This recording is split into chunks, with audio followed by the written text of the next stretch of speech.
Baraza la Michezo la Taifa linapenda kutoa ufafanuzi kwa umma, wapenzi, mashabiki, wadau, hususan uongozi na mashabiki wa klabu ya Simba kuhusu katiba iliyoidhinishwa mwaka 2026 tarehe 18 Februari.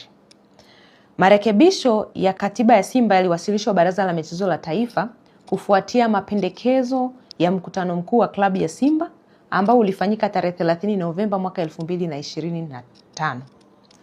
Kwa mujibu wa taratibu, mara baada ya mkutano mkuu kumaliza mkutano wake na kuweka mapendekezo yake kuhusu swala la katiba, yanapaswa kupata idhini ya msajili, ambaye msajili wa vyama na vilabu vya michezo aliyoko chini ya Baraza la Michezo la Taifa ana jukumu la msingi la kuchambua na kupitia ili kuona kama haya mapendekezo ya wadau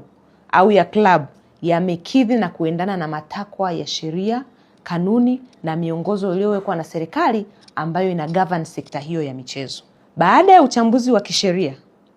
Baraza la Michezo la Taifa kupitia kwa msajili wa vyama na vilabu vya michezo aliridhia na kuidhinisha katiba ya klabu ya Simba ambayo ndani yake pamoja na mambo mengine mengi inahusisha masuala ya mfumo wa uendeshaji wa klabu katika muundo wa kisasa ambao pia unahusisha uuzwaji wa hisa pamoja na masuala ya kuuza hisa kwa wawekezaji. Kwa msingi huo, serikali inapenda kufafanua kwamba ilikamilisha jukumu lake la msingi la kupitia na kuidhinisha katiba ya Simba ambayo ilikuwa imekidhi matakwa ya wadau, lakini pia imezingatia matakwa ya sheria yaliyowekwa ambayo yanaongoza vilabu hivyo pamoja na sekta ya michezo kwa ujumla wake. Kuanzia hapo, wajibu wa kutekeleza katiba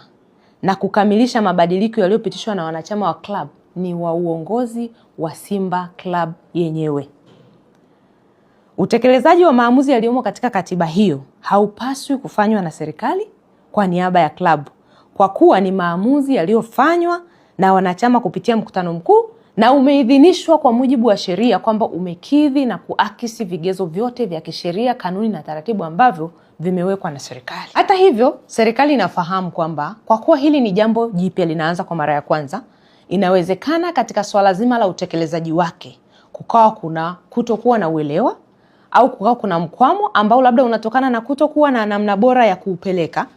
Hivyo serikali inatoa wito kwa uongozi wa Simba na wadau wengine wote kwamba vyombo vyote vya serikali ambavyo kwa namna moja au nyingine vinahusika na swala hili la mchakato wa uwekezaji, hususan sisi upande wa Baraza la Michezo la Taifa ambao tunahusika na katiba, tupo tayari kuwapokea kwa ajili ya kuwapa ufafanuzi. Naomba ieleweke vema, kwa ajili ya kutoa ufafanuzi. Ufafanuzi huo hautalenga katika kubadilisha kipengele chochote cha kikanuni, cha kisheria wala cha miongozo iliyowekwa na serikali. Itakuwa ni mwongozo wa kuwapa ufafanuzi na ushauri wa namna bora ambayo wanaweza wakaenenda katika kutekeleza jambo lao huku wakizingatia katiba yao, matakwa ya wanachama wao, matakwa ya wadau wao, lakini bila kuvunja taratibu na sheria ambazo zimekwisha kuwekwa. Hivyo serikali inatoa wito kwa klabu ya Simba kutumia vyombo vyake na taratibu halali za kukamilisha utekelezaji wa katiba hiyo iliyoidhinishwa, kuwasilisha rasmi kwa mamlaka husika masuala yote yanayohitaji ufafanuzi ambayo wanadhani wanakwama. Serikali itaendelea kutekeleza wajibu wake wa msingi wa kusimamia sekta ya maendeleo ya michezo na kuendelea kushawishi na kutengeneza mazingira wezeshi kwa wadau wetu wa michezo wakiwemo vyama pamoja na vilabu vya michezo kuendelea kufanya shughuli zao katika muktadha ambao una attract maendeleo, upo kisasa, una attract wawekezaji, lakini bila kuleta vurugu za aina zozote. Wito wetu, tunatoa wito na rai kwamba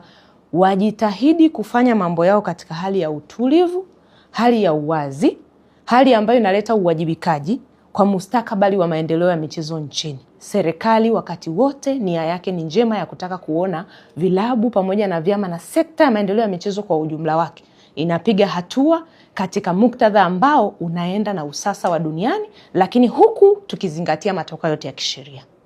Asanteni sana kwa kunisikiliza.